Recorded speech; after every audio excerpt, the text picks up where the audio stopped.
Comme d'habitude, nous sommes en train de parler sur les 7 églises. Apocalypse chapitre 2, du verset 1 à 7. Je crois qu'on avait introduit, on avait commencé l'introduction et on a essayé de parler un peu sur l'église d'Éphèse. Aujourd'hui, nous allons terminer et je vais commencer et je vais continuer à expliquer d'autres détails. Et après, nous allons parler sur la première église qu'on appelle l'église d'Éphèse. Nous allons lire parce que c'est la parole du Seigneur. Écrit à l'ange de l'église d'Éphèse. Voici ce que dit celui qui tient les 7 étoiles dans la main droite. Celui qui marche au milieu des 7 chandeliers d'or. Je connais tes œuvres, ton travail, ta persévérance. Je sais que tu ne peux supporter les méchants, que tu as éprouvé ceux qui se disent apôtres et qui ne le sont pas, et que tu les as trouvés menteurs, que tu as de la persévérance, que tu as souffert à cause de mon nom, et que tu t'es point lassé.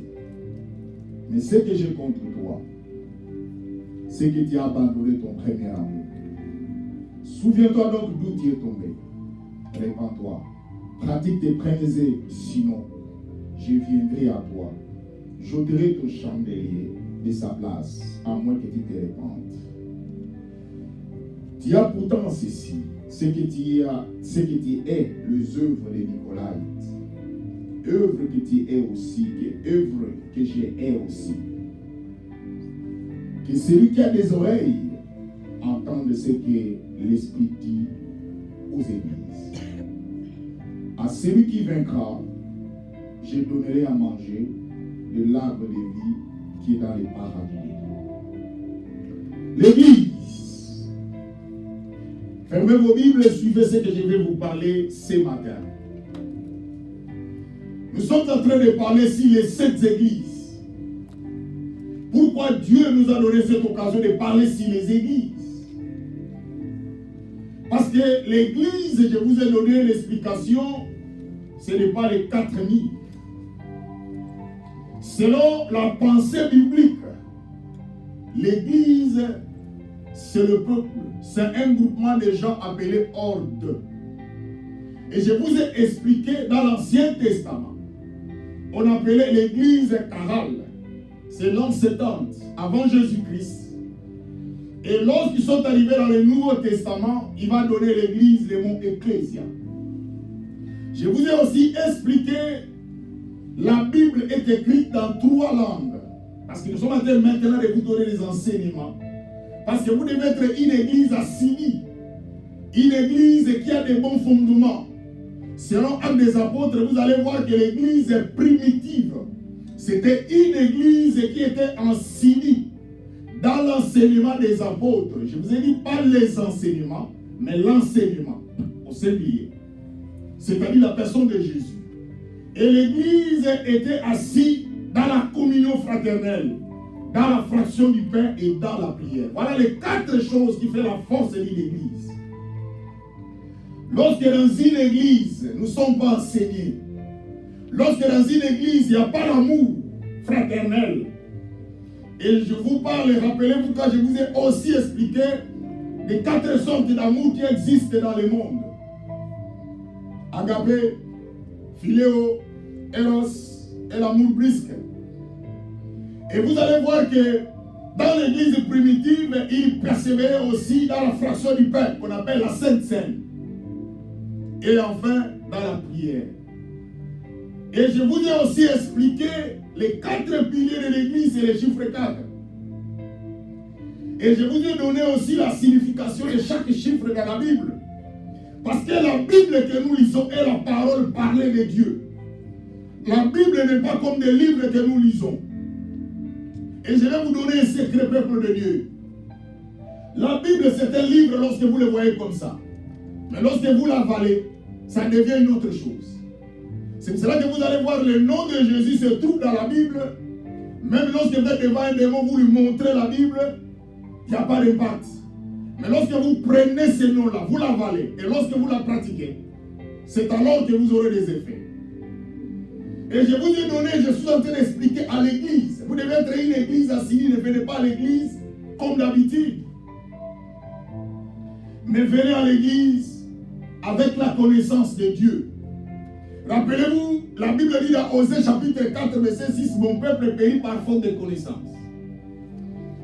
La connaissance de Dieu qui nous fait périr. Et je vous ai donné aussi l'explication que dans le Nouveau Testament, qu'on va appeler l'église ecclésia, parce que la langue biblique, je vous ai donné aussi les explications de 3 langues qui est écrites dans la Bible. Je vous ai donné la langue hébraïque, hébreu, la langue grecque et la langue araméenne. L'araméenne, c'est proche à l'hébreu. Mais la langue araméenne, c'était une langue, la langue courante, ce que Jésus parlait, la langue maternelle de Jésus, c'était la langue araméenne. Et la langue hébraïque, on appelait ça la langue morte. C'était une langue réservée aux rabbins. C'était des langues qui étaient réservées pour faire des cultes. Et la langue grecque, c'était la langue courante, la langue de culture. Donc, ils vivaient la langue commerciale.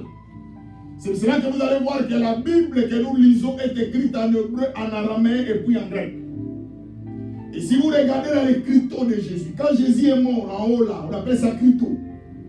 C'est écrit en 3 langues. Alors quand on dit ecclésia, c'est-à-dire qui veut dire séparé en deux du verbe des particules ek et du verbe kaleo. Or, particule ek, c'est-à-dire ecclésia, kaleo c'est du verbe appeler. Alors quand on dit église, ecclésia, qui veut dire un groupement de gens appelés ordre. Lorsque vous êtes une église de Dieu, vous vivez hors du commun. Lorsque vous êtes une église de Dieu, vous ne vivez pas comme tout le monde. Je vais vous dire l'église. Sur cette terre, nous avons des différentes vies. Vous allez voir que les gens qui font, par exemple, la prostitution, ils ont leur vie. Il y a des gens qui font aussi des bonnes choses, ils ont aussi leur vie. Donc, je vous dis que sur cette terre, nous avons des différentes vies. C'est pour cela que nous voulons que les enfants de Dieu puissent comprendre que lorsque vous avez accepté Jésus, il y a une voie à suivre. Il y a une direction à suivre. Et aujourd'hui, je suis en train de vous parler maintenant des 7 lettres qu'on avait envoyées aux 7 églises dans l'Apocalypse. Jésus avait 12 disciples.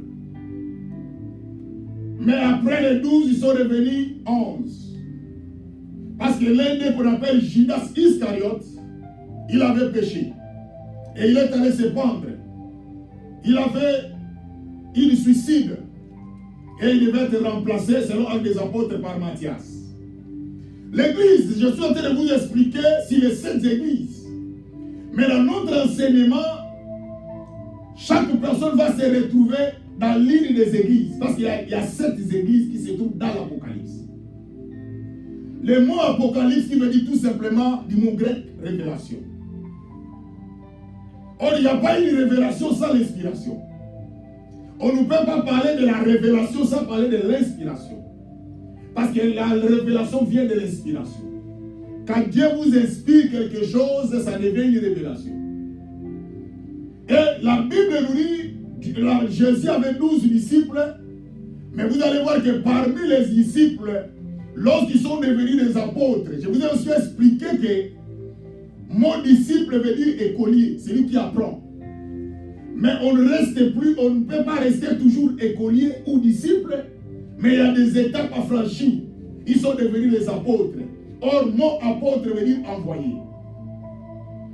Alors, quand ils sont devenus les apôtres, vous allez voir que parmi les apôtres de Jésus, celui qui a vieilli, celui qui est devenu vieux, c'est Jean. Et je vous ai aussi expliqué que dans la Bible, nous avons au moins 4 sortes de gens. Il y en a 3 que la Bible parle souvent. Mais à l'autre qu'on parle, il était dans la famille des sacrificateurs, des souverains sacrificateurs. Et là, on parle de lui souvent en Actes des Apôtres. Mais souvent, ce qui est plus mentionné, c'est le 3 là. Il y a le Jean-Baptiste. Jean-Baptiste le baptisé, Il était le cousin de Jésus. Et il y avait aussi Jean qu'on appelle apôtre de Jésus, celui qui a écrit l'Apocalypse. Celui qui restait toujours dans les seins de Jésus, qui dormait plus. L'église, c'est ce que je vais vous dire, que lorsque Jean, parce qu'il y avait une période où l'église avait vécu, subi la persécution. On nous persécutait l'église, les hommes de Dieu étaient persécutés.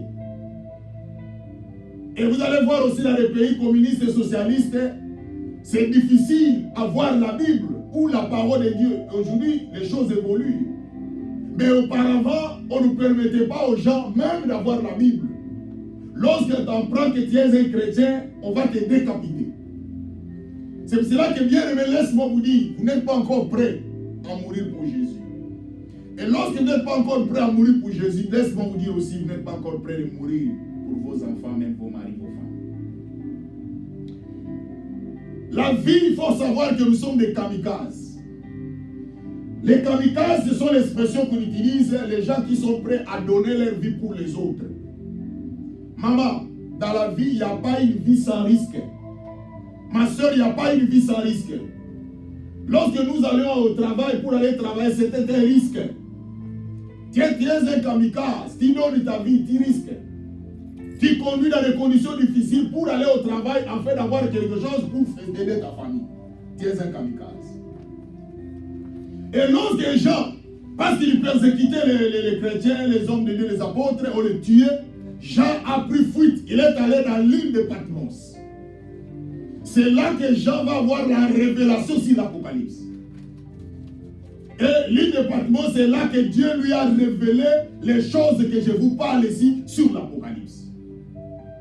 Mais lorsque Dieu lui révéla, dans le chapitre 2, du verset 1 jusqu'à 7, nous commençons par la première église qu'on parle ici.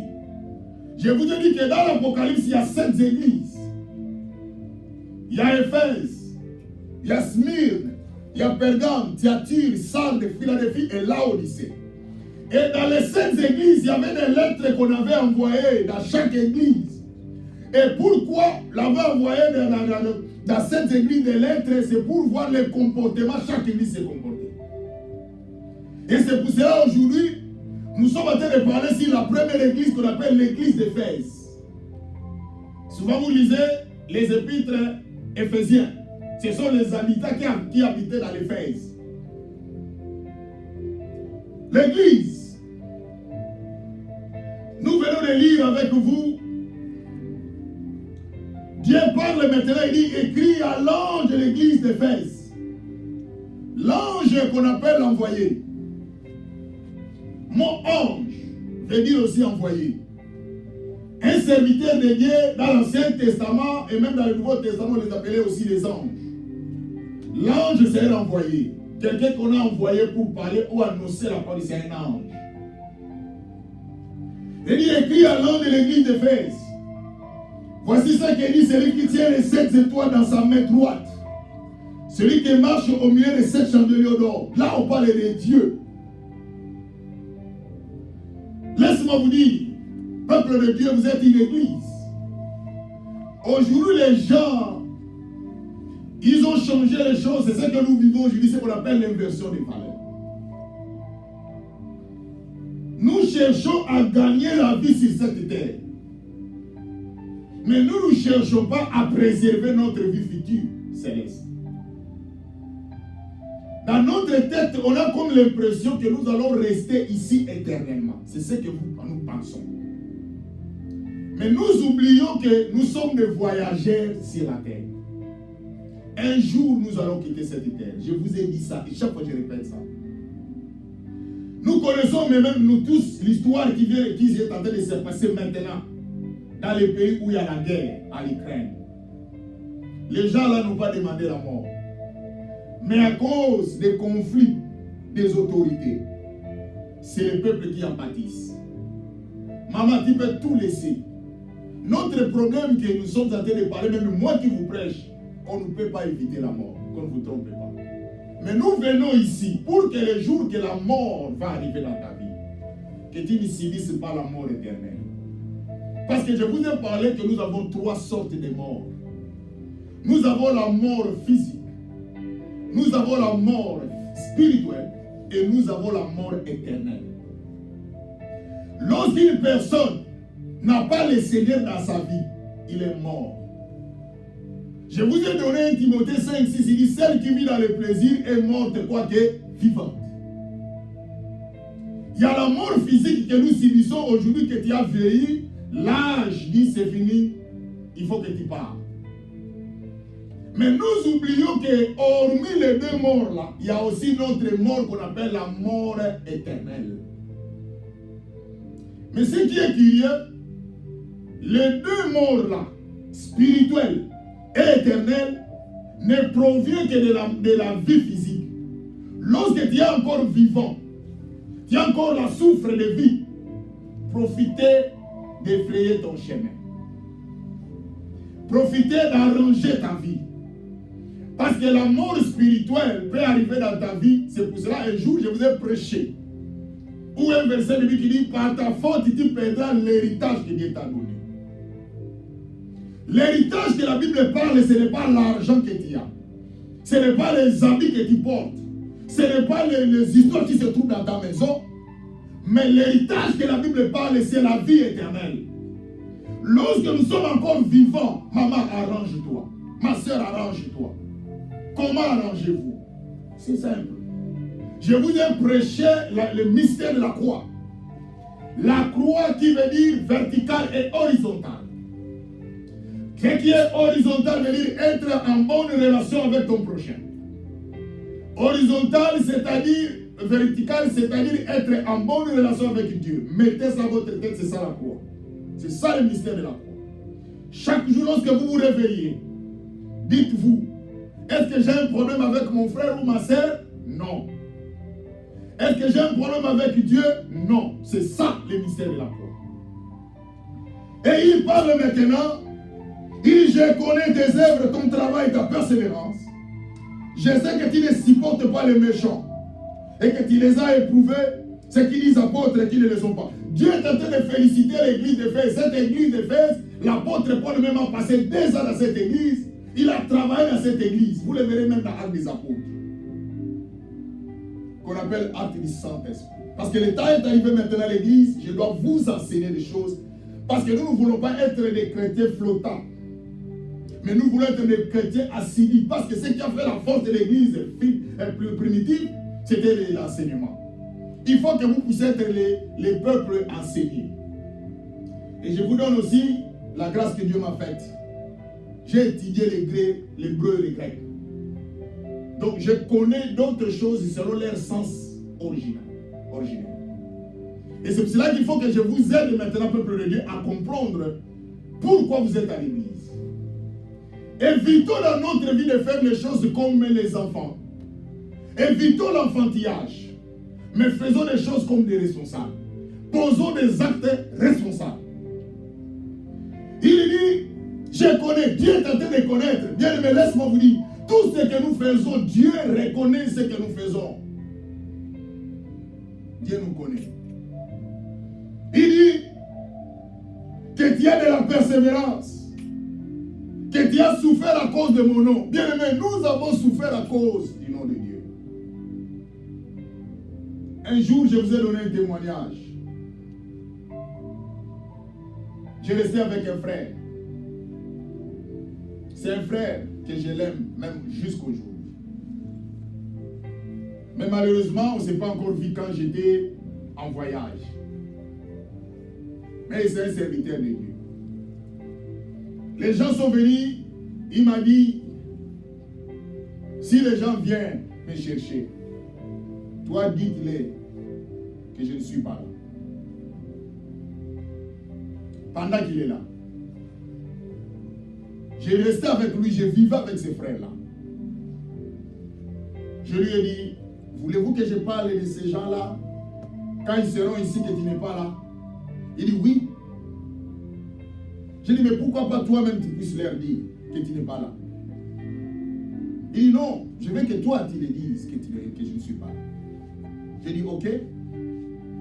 Dès qu'ils seront ici, je lui rappelle ce que je vais dire. Parce qu'il faut qu'ils soient au courant. J'ai dit, dès que ces gens-là vont venir, je vais leur dire que tu m'avais dit que lorsqu'ils seront ici, que je leur dise que tu n'es pas là. Les frères s'est fâché. Et ce jour-là, à cause du nom de Dieu, je commence à souffrir. Et je me rappelle encore à cette époque-là, j'ai quitté la maison. Mais moi, j'ai quitté ma maison, la maison de mes parents à l'âge de 12 ans. J'ai quitté ma famille à l'âge de 12 ans. Et c'est alors qu'à cet âge-là, regardez un jeune garçon à l'âge de 12 ans. Et j'ai commencé à payer mes frais scolaires. C'est pour cela que j'ai toujours l'habitude de vous dire souvent, quand je vous donne mon témoignage, je ne changerai pas. Ne forcez pas les choses. Je suis du genre à quelqu'un qui est facile de frayer un chemin. Je suis un homme déterminé. Je ne recule jamais devant quoi que ce soit. Jamais. Je n'ai jamais été influencé. Je vous dis ça, c'est par rapport à mon parcours. Et je vais dire à quelqu'un dans la vie, il faut faire aussi attention, notre parcours nous influence aussi. Donc, je suis sorti à l'âge de 12 ans. Et avec la souffrance, mais ce que j'ai gardé, c'était le nom de Dieu. Et à cette époque-là, je ne sais même pas comment manger. Les gens qui connaissent là où nous venons, je faisais les pieds du campus jusqu'à l'IMT, première I, pour aller à classe, à l'école. La classe commence le matin, moi je me retrouvais déjà vers 8 heures parce que j'ai fait de faire les pieds. Voilà les conditions que j'ai étudiées. Et quand je commence à étudier, je ne reculais pas. C'est pour cela que quand nous étions prêts à avoir diplôme d'État, je suis sorti les premiers de l'école et les premiers de la classe. Nous sommes des gens qu'on appelle, je n'ai pas droit à l'erreur. Et ce n'est pas aujourd'hui parce que nous sommes retrouvés ici, peuple de Dieu, que je peux oublier ces dieux-là. Non, il parle. Il dit que tu as de la persévérance et que tu as souffert à cause de mon nom. Maman, il y a des fois, ma sœur, tu as aussi souffert à cause du nom de Dieu. Moi, je vous donne mon témoignage. J'ai souffert à cause de ces dieux ici. C'est pour cela qu'il y a des fois, quand je partage avec vous que je ne vous refuse pas, j'ai besoin de vous. Mais je donne un exemple. Si vous ne venez pas, moi, je serai là pour servir le Seigneur. C'est pour cela que Josué avait dit, moi et ma maison, nous servirons le Seigneur. Nous servirons l'Éternel. Parce que quand on parle de l'Éternel, c'est le Seigneur. Je crois que les dimanches, je vous ai expliqué. On l'appelait Yahweh. Et on a changé parce que le nom là, c'était le nom ineffable. C'était le nom qui tuait beaucoup les gens. Il dit, en lieu et place de Yahweh, utilisons Seigneur, qui veut dire Adonai en hébreu et Kyrios en grec. Et Josué a dit, si vous les Israéliens, vous ne voulez pas utiliser, vous ne voulez pas servir le Seigneur, moi et l'Éternel, moi et ma famille, nous servirons l'Éternel. Et quand même ils les appelaient les Hébreux, parce qu'il faut faire aussi attention, les enfants d'Israël les appelaient les Hébreux, qui veut dire les étrangers. Le mot hébreu veut dire étranger. Mais c'est seulement du verset 14 descendant qu'on a changé, on va appeler les Israéliens. On les appelait les Hébreux, qu'on appelle les étrangers. Voilà pourquoi je vais dire aussi au peuple de nous sommes des étrangers sur cette terre. Maman, nous sommes des étrangers, ma soeur. Cela ne vous dit absolument rien. Que les autres qui étaient avec vous ne sont plus. Mais c'est le tour à tour. Vous savez, lorsque vous faites les ristournes, qu'on appelle, vous appelez l'expression tanti, vous vous mettez ensemble pour s'arranger, pour prendre une décision, afin de faire ça ensemble. Oh voilà, nous allons faire les ristournes, qu'on appelle les tantines, toi tu vas manger peut-être les premiers mois, vous vous arrangez. Mais je vais vous dire qu'il y a un autre ristourne, là vous n'avez pas besoin de vous arranger. Là c'est Dieu lui-même qui est le maître. C'est lui qui décide. Un jour, l'autre c'est son tour, demain ça sera mon tour. Moi chaque jour, je me réveille. Je sais quel jour je vais mourir. Si vous ne savez pas ça, bien aimé, vous êtes en danger. Chaque personne devait se rendre compte de ça. Tu n'es pas venu sur cette terre pour rester éternel. C'est vous qui pensez. Vous voulez toujours vous accrocher. Mais je vais vous dire, ce sont des réalités. Comment? Ça, c'est un secret de Dieu. C'est que nous connaissons seulement qu'un jour nous allons mourir. Mais nous ne savons pas comment. Ça, c'est un mystère. Quand vous êtes devant un mystère, faites attention. Il dit, dans le verset 4, mais ce que j'ai contre toi, c'est que tu as abandonné ton premier amour. L'église, nous avons abandonné notre premier amour. Aujourd'hui, le monde est en train de se détruire. Quand je parle du monde, c'est toi. C'est nous qui composons le cosmos. Le monde est en train de se détruire. Il n'y a plus l'amour. On est en train de s'empoisonner. Je connais une église, pas aujourd'hui. Les gens sont venus, il y avait une église, il y avait plusieurs groupes qui chantaient. Et l'autre groupe qui a bien chanté plus que les autres. Vous devez savoir aussi dans la vie, maman, ma soeur, mon frère, il y a toujours les premiers, il y a toujours les derniers. Ça, c'est la loi de la nature. Dieu a déjà placé les choses comme telles. Pourquoi vous ne voulez pas vous habituer, vous adapter à la situation conjoncturelle? Dans la vie, il faut savoir qu'il y a la réussite, il y a aussi l'échec. Mais moi, ce qui m'étonne, vous allez voir quelqu'un, quand il a échoué, la façon dont il présente son visage, c'est comme si l'échec n'existait pas. Non. Dans la vie, nous avons deux choses. Il y a la réussite, il y a aussi l'échec. Dans la vie, nous avons les hauts, nous avons les bas.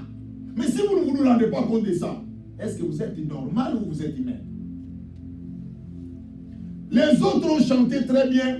Toute l'église était dans la joie. Toute l'église était vraiment agréée. Il dit non, c'est merveilleux. Les autres groupes n'étaient pas prêts à supporter la bénédiction des autres. Je vais dire à l'église, maman, il y a des fois, je vous ai prêché aussi ici dans cette église, comme dit un Socrate, un philosophe, il dit connais-toi toi-même. Dans la vie, il faut savoir tes faiblesses et tes forces. Il y a des fois, si vous lisez dans la Bible dit fouiller l'impudicité. Cela veut dire quoi? Il y a des fois d'autres choses, par exemple, si tu n'es pas capable, ne restez pas là-bas, prends fuite. Si tu es quelqu'un qui parle beaucoup, en parlant beaucoup, ça t'amène à pécher. Il y a des fois, il faut éviter d'être avec les gens pour beaucoup parler, afin d'avoir des problèmes avec les gens. C'est comme ça qu'il faut fonctionner. Et les autres groupes là n'étaient pas d'accord de l'élévation des autres. Ils ont mis du poison dans l'église. Et aujourd'hui, quand je vois dans les églises, des pasteurs sont en train de s'entretuer, des enfants de Dieu sont en train de se faire du mal, c'est alors que j'ai dit, mais ça c'est un danger. Parce que le dernier endroit que nous pouvons voir la solution, c'est dans l'église. L'église est là pour nous sauver. L'église prend même la personne que la société s'est débarrassée de lui. La société s'est fatiguée de lui. C'est l'église qui les récupère pour lui donner du sens. Mais si nous venons à l'église pour faire encore les mêmes choses qu'on faisait avant de venir à l'église, mais ça c'est l'inversion des valeurs. Il dit, je connais, mais ce que j'ai contre toi, tu as abandonné ton premier amour. Il dit dans le verset 5, souviens-toi donc d'où tu es tombé. Souviens-toi. C'est pour cela, chaque fois que je vous parle ici à l'église, nous ne sommes pas des saints. Moi, je ne vous condamne pas. Jésus l'a fait devant la femme adultère. Quand les gens ont emporté la femme, il dit, Seigneur, cette femme dans la loi de Moïse nous a dit de lapider de telle femme. Mais qu'est-ce que toi tu dis? Jésus dit, parmi vous, celui qui n'a pas encore péché, jette la première pierre. Les gens pensent que Jésus voulait dire autre chose. Non. Que ces gens-là, ils ont déjà péché. Non, ce n'était pas ça. Les gens-là viennent de pécher sur place. Parce qu'eux, ils ont dit, la loi de Moïse nous a dit de telle femme. Or, la loi de Moïse n'a jamais dit de telle femme. La loi de Moïse dit l'homme et la femme. Donc, il vient de transgresser la loi maintenant. Donc, Jésus dit, celui parmi vous qui n'a pas péché, qu'il jette la première. C'est pour cela que quand ils se sont rendus compte, et si vous regardez selon les textes là, la Bible dit qu'ils ont abandonné la pierre du plus âgé jusqu'au plus petit. Comment la Bible a su leur âge? Ce n'est pas l'âge physique, c'était la conscience. La première personne qui prenait conscience avant, c'est lui qui est le plus âgé. Voilà, quand ils ont pris la conscience, nous avons dit à cet homme, la loi de Moïse dit de telle femme. Or, la loi de Moïse n'a jamais dit de telle femme. La loi de Moïse dit l'homme et la femme. Or, dans la coutume juive, si vous transgressez la loi maintenant, il faut qu'on fasse appel au Sanhédrin. Au Sanhédrin, c'est un groupe religieux, comme on dit, la discipline de l'église. C'est un groupe qui réunissait la journée et la nuit. Mais c'était un groupe de 71 personnes. Si dès qu'il vient, leur travail, ce n'est pas de négocier, mais de vous décapiter. Alors, comme Jésus était le vrai Messie, il leur dit, celui parmi vous qui n'a pas péché, qu'il jette la première pierre. Jésus, quand il a parlé, il a baissé son visage, il commença à écrire. Quand Jésus commença à écrire pour rappeler que nous, rappelez-vous les 7 lois qui avaient écrit dans l'Exode. Donc Jésus les a rappelés. Et Jésus les a donné le temps, avant que le Sanhédrin arrive, avant que je fasse appel au Sanhédrin, profiter de fuir. Parce que moi, je suis le Messie, je suis venu sauver, je ne suis pas venu tuer. Et c'est là, quand ils ont pris la première conscience, ils ont jeté la pierre, ils ont pris fuir. C'est alors que Jésus a parlé à la femme. Où sont les gens qui t'ont condamné? Et Jésus ajoute, moi non plus, je ne te condamne pas. Je vous le dis dans l'église, même quand je vous prêche ici, sur le péché, sur la droiture, l'intégrité, je ne veux pas dire que je suis plus que saint. Mais je suis en train de vous apprendre, parce que beaucoup de gens parlent quoi? Vous pensez que vous êtes saint. Non, cela ne veut pas dire que nous pensons. La Bible dit, soyez saints, comme je le suis. C'est un travail de longue haleine. Dans la vie, il faut avoir la volonté quand même, non? Cela veut dire si quelqu'un n'est pas saint, nous tous devons toujours faire le péché volontairement. Non. Nous efforçons de faire le bien. Nous efforçons de faire les bonnes choses. Et il ajoute, il dit, souviens-toi d'où tu es tombé et répands-toi, pratique les premières œuvres. Dieu nous demande de se souvenir, maman, ma soeur. Chaque fois que nous venons ici à l'église, nous nous racontons ici, Dieu nous demande de nous souvenir de là où nous avons tombé. Et c'est pour cela que je veux que dans l'église, n'attendez pas que vous veniez ici à l'église pour demander pardon ici à l'église. Non. Lorsque vous péchez, là où vous péchez là, demandez directement pardon, réparez avec Dieu. Parce que la mort peut vous survenir, vous pouvez mourir, vous allez en enfer. Si les églises ne vous prêchent pas l'enfer, moi je vous prêche l'enfer. Parce qu'aujourd'hui, quand vous venez dans les églises, les hommes de Dieu vous parlent que tu seras béni, tu vas être élevé. Ce n'est pas mauvais, mais il faut qu'on vous parle de vérité. La Bible dit que c'est la bénédiction de l'Éternel qui enrichit. Elle ne la fait suivre d'aucun chagrin. La Bible dit que c'est la bénédiction de l'Éternel. La Bible ajoute l'Éternel. Et cela veut dire qu'il y a aussi la bénédiction du diable. Et il ajoute, il répond, toi, pratique tes premières œuvres, sinon, je viendrai à toi. Dieu demande, sinon il va venir. Et j'ôterai de ton chandelier de sa place, à moins que tu te répands. La lumière, chandelier, c'est la lumière. Bien aimé, c'est la vie. Si tu ne te répands pas, Dieu va prendre ta vie. Rappelez-vous, la Bible dit, dans Romains 6, 23, le salaire du péché, c'est la mort. Mais le don gratuit de Dieu, c'est la vie éternelle manifestée en Jésus-Christ, notre Sauveur. Rappelez-vous encore dans Romains 3, 23 qui dit, ceux qui ont péché se sont privés de la gloire de Dieu. Donc pour vous dire que, si vous ne vous répandez pas, mais ce qu'il y a des fois qui est curieux, vous avez des problèmes avec quelqu'un, vous restez dans votre vie. Attention. D'autres personnes peuvent avoir des problèmes avec vous, mais vous n'avez pas de problème avec eux. Il faut mettre les choses à sa place. Mais vous pouvez aussi avoir des problèmes avec d'autres personnes, mais eux n'ont pas de problème avec vous aussi. Alors si vous vous remarquez que vous avez des problèmes avec l'un ou l'autre, allez vous repentir, allez vous réparer, allez réparer. Sinon Dieu va vous donner la mort. Quand Dieu va vous donner la mort, ce n'est pas qu'il va vous supprimer maintenant. C'est pour cela que vous voyez les gens qui font le mal, ils continuent à faire le mal, ils sont toujours en vie. Il dit, mais je viens de faire le mal, mais je suis toujours en vie. Pour vous dire que la Bible dit, le salaire du péché, c'est la mort. Et de quelle mort je parle? De la mort éternelle. Il dit, tu as pourtant ceci, c'est que tu es tes œuvres de Nicolas, œuvres que j'ai aussi. Que celui qui a des oreilles entende ce que l'Esprit dit aux églises. À celui qui vaincra, je donnerai à manger de l'arbre de vie et qui est dans le paradis de Dieu. Qui est dans le paradis de Dieu. La Bible ne parle pas qui est dans les cieux. La Bible parle du paradis. Vous devez savoir, nous avons deux endroits avant d'aller au ciel, c'est-à-dire avant d'aller aussi en enfer. Un chrétien, celui qui a connu Jésus, s'il meurt aujourd'hui, le premier endroit qu'il va aller au paradis. Celui qui ne connaît pas Jésus, qui vit dans le péché, s'il meurt aujourd'hui, il va aller au séjour des morts. Il y a deux endroits pour vivre. On appelle ça des salles d'attente.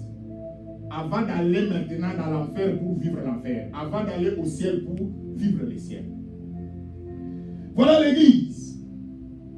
Ce que je voulais vous expliquer, Dieu a envoyé une lettre dans l'église d'Éphèse. L'église d'Éphèse, Dieu leur demande de rappeler, de reprendre leur premier amour. Ma soeur, maman, tu avais le premier amour, tu aimais tes frères, tu aimais tes soeurs. Aujourd'hui, pourquoi nous avons maintenant la haine? Pourquoi?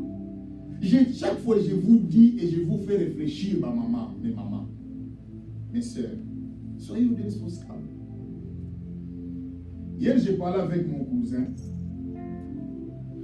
Il m'a envoyé une vidéo, plutôt un message. Dans le message, il parle contre quelqu'un. Je lui ai répliqué. Je lui ai écrit, c'est ton frère. Je sais qu'il a les mal, mais c'est ton frère. Vous savez ce qui nous tue, Église? Nous ne sommes pas prêts à couvrir nos frères, nos sœurs. Quand je dis couvrir, c'est-à-dire je ne soutiens pas les mal. Mais quand je dis soutenir, couvrir, c'est-à-dire il faut donner la chance aux autres. Aujourd'hui, il y a une maman qui travaille dans une entreprise que je connais. Cette maman a commis une erreur.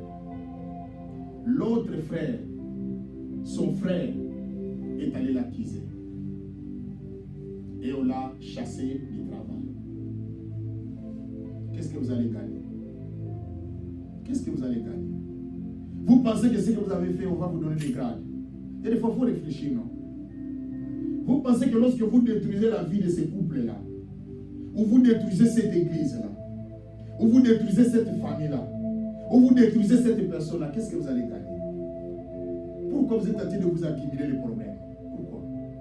Mais réfléchissons à l'église. Voilà pourquoi je vous demande à cette église. Il faut avoir l'amour. Il faut avoir l'amour, mes frères. Nous venons à l'église pour demander à Dieu. Je vais vous dire des choses. Nous venons à l'église pour demander à Dieu la force. Nous sommes une batterie qui a besoin de la charge. C'est pour cela que David dit qu'il est doux et agréable de frères de demeurer ensemble. Et il ajoute, je suis dans la joie, comme il dit, allons à la maison de l'Éternel. Et Hébreux 10, 25 dit, n'abandonnez pas vos assemblées. Donc pour dire que lorsque vous venez dans l'église, c'est pour avoir la communion. Maman, lorsque nous nous rassemblons de cette façon, il y a un plus qui s'ajoute à nous. Là où peut-être tu allais faire le péché, mais comme tu es ici, tu es épargné. Là où tu allais faire quelque chose de dégâts, Dieu t'a épargné parce que nous sommes ensemble, lui il est descendu. C'est la présence de Dieu, c'est le Saint-Esprit. Je veux dire, est-ce que vous êtes une église d'Éphèse? L'église de la lettre est envoyée. Je connais ce que tu faisais, mais maintenant tu n'as plus le premier amour. Nous venons de prendre maintenant la première église d'Éphèse. C'était une église qui servait le Seigneur, mais qui est devenue froide. Une église qui n'a plus le premier amour. C'est ce que nous sommes en train de vivre maintenant. Vous n'avez plus l'amour de vos femmes, vous n'avez plus l'amour de vos maris, vous n'avez plus l'amour de vos frères et vos sœurs. Je vis dans les social media, un frère a poisonné sa propre sœur à cause de la parcelle. Il a mis du poison à sa sœur qui vient de l'Europe à cause de la parcelle. Qu'est-ce que vous allez gagner? Et puis ce qui m'étonne, vous faites du mal à quelqu'un, vous avez la conscience tranquille. J'ai regardé aussi dans la télévision un homme qui a tué une femme. Elle a gardé son corps dans la trash, dans le trash là, pendant 2 ans. Donc les gens passent, il y a le corps qui se trouve dans son trash là. 2 ans. Il sort aussi, il parle avec les gens, il vit normal. Mais vous êtes des humains ou vous êtes des animaux? Comment on peut voir ces cœurs-là? Moi, c'est que je remercie le Dieu. Moi, je ne peux pas dormir si j'ai un problème avec quelqu'un. Je ne sais pas comment vous dormez. Donc, quelqu'un mort que vous avez tué, il est là, vous dormez aussi. Pour terminer, je connais cette histoire que je vous parle, c'est ce que moi-même j'ai vécu. J'ai toujours l'image de ces garçons dans ma tête. Il a appelé son propre frère, son petit frère. Et ce garçon-là, il était mon ami, il était étudiant. Mais il avait une boutique, une maison des affaires, il vendait les histoires. Comme il allait au campus pour aller étudier, il avait aussi le travail, il voyait qu'il ne pouvait pas se départager. Il a appelé son petit frère. Si vous regardez même le visage de son petit frère avec les grands frères, ils se ressemblent. Il a appelé son petit frère. Son petit frère qu'on a envoyé là, qu'on a appelé là. Il a tué son grand frère. Il a laissé le corps de son grand frère dans la maison. Il vient vendre dans la boutique de son grand frère. Son propre grand frère. 3 jours, le corps est dans la maison. Il va aussi, il est à l'aise. Mais je vous je vous dis, c'est l'incarnation du diable. Ne peut faire des choses pareilles que celui que le diable a incarné. Voilà pourquoi quand nous venons à l'église, pour que Dieu nous préserve les mauvais esprits qui se déambulent. Ma soeur, vous pouvez faire, maman, mon frère, vous pouvez faire quelque chose, vous vous posez la question, qui a fait pour moi? Toi-même, tu ne te rends même pas compte que c'est toi qui as fait ça. Il y a quelqu'un qui dit, ces gens-là que vous me dites que j'ai tué, ce n'est pas moi qui les ai tués. Il y a quelqu'un qui me pousse de les tuer. Il y a même un enfant. Il s'est réveillé. Quand l'enfant s'est réveillé, il est descendu à la cuisine, il a mangé quelque chose. Chaque jour, il mange comme ça. Un esprit entre en lui, dit, il faut tuer tes parents. Il faut les tuer maintenant, sinon c'est toi qui vas mourir. Il prend le couteau, il retourne, il prend le couteau, il tue ses propres parents. Et maintenant, il voulait se faire tuer. L'esprit lui dit, non, toi tu ne peux pas se faire du mal. Donc toi, il faut rester. Et moi, je pose la question, si vous abandonnez Dieu, maintenant cet esprit vous prend maintenant. C'est pour cela, voilà pourquoi nous prions. Pour que l'autre esprit soit contrôlé par Dieu. Et j'ai dit à l'église que vous devez savoir que notre esprit est contrôlé soit à Dieu, soit au démon. Et si vous ne priez pas, vous avez la facilité de faire des choses que même vous-même vous posez la question, qui a fait ça? Voilà l'église. Reprenez votre premier amour. Nous parlons de première église, l'église d'Éphèse. Ils ont perdu la première amour. Dieu le demande aujourd'hui. Reprends ton premier amour. Reprenez.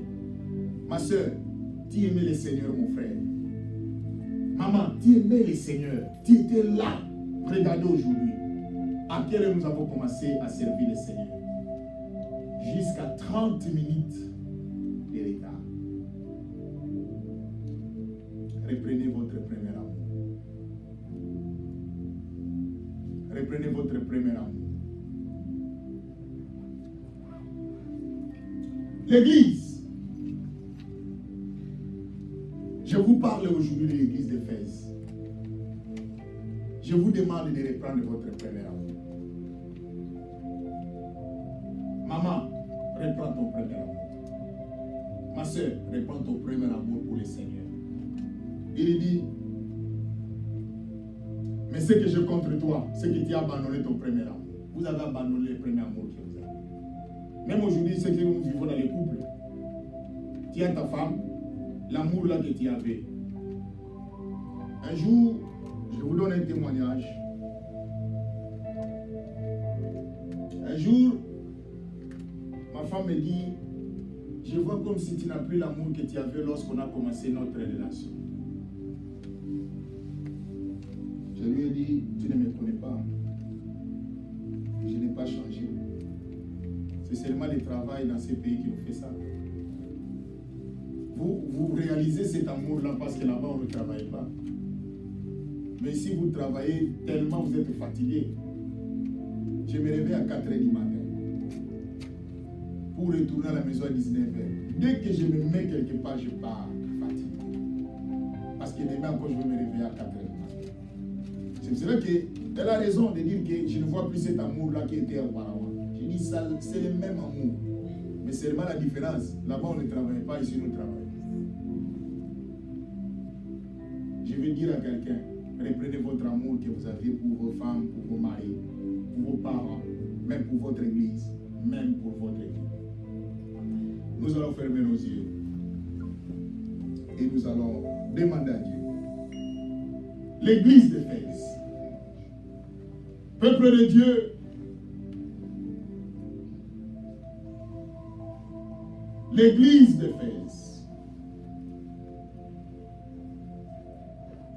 demandez au Seigneur, dit Seigneur, j'ai compris maintenant la première église. Nous avons 7 églises qu'on va apprendre. Aujourd'hui, on va reprendre la première église. Demandez au Seigneur que Dieu donne-moi le vrai amour. Que je reprenne mon premier amour. Demande au Seigneur que Dieu te donne le premier amour. Dis Seigneur, j'ai compris maintenant l'église d'Éphèse.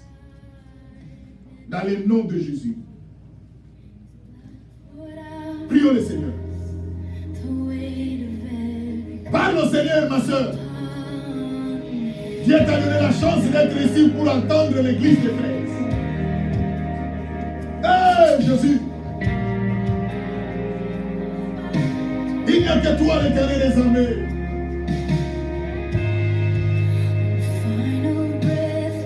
Hey, Dieu de grâce. Papa. Yahweh, nous avons compris que l'église d'aujourd'hui, il n'y a plus de premier amour, Seigneur. Il n'y a plus de premier amour, même dans nos foyers, même dans nos familles, même dans nos vies, même dans notre église. Il n'y en a plus.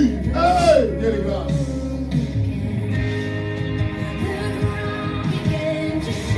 Jesus Christ. Jesus Christ. Yahweh. Aujourd'hui, tu viens nous enseigner que nous ne devons pas être comme une église de fête. Reprenons notre premier amour pour le Seigneur.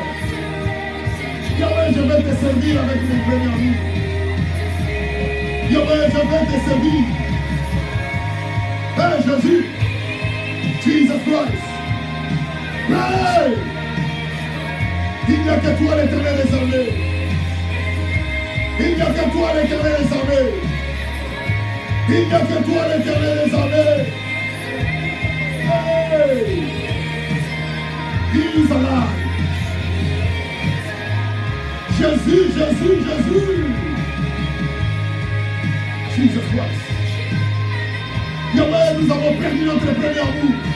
Nous qui te servons, Yahweh, dans la persévérance, dans la prière, dans les jeûnes, dans les veillées, dans la lecture de la Bible. Yahweh, aujourd'hui, nous avons perdu notre premier amour. Mais tu viens nous rappeler ce que l'église de Fès faisait. Hey!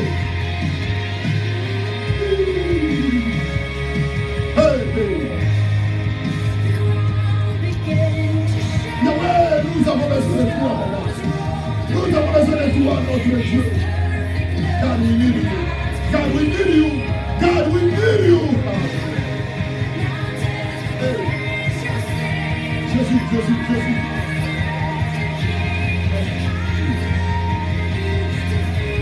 Merci, Père. Merci, Père. Thank you, God. Thank you, God. Thank you, God. Thank you, God. Thank you, God. Yahweh, pour ton interpellation. Merci, Seigneur. Que la grâce de l'Éternel nous accompagne. Yahweh, que ce peuple, que tu fasses ta grâce dans leur vie. Que le premier amour entre dans leur cœur. Entre dans leur cœur. Dans le nom de Jésus. Nous t'avons ainsi prié. Amen. Amen. Nous acclamons très fort pour le Seigneur. Gloire au Seigneur. Merci beaucoup. Nous sommes en train de prêcher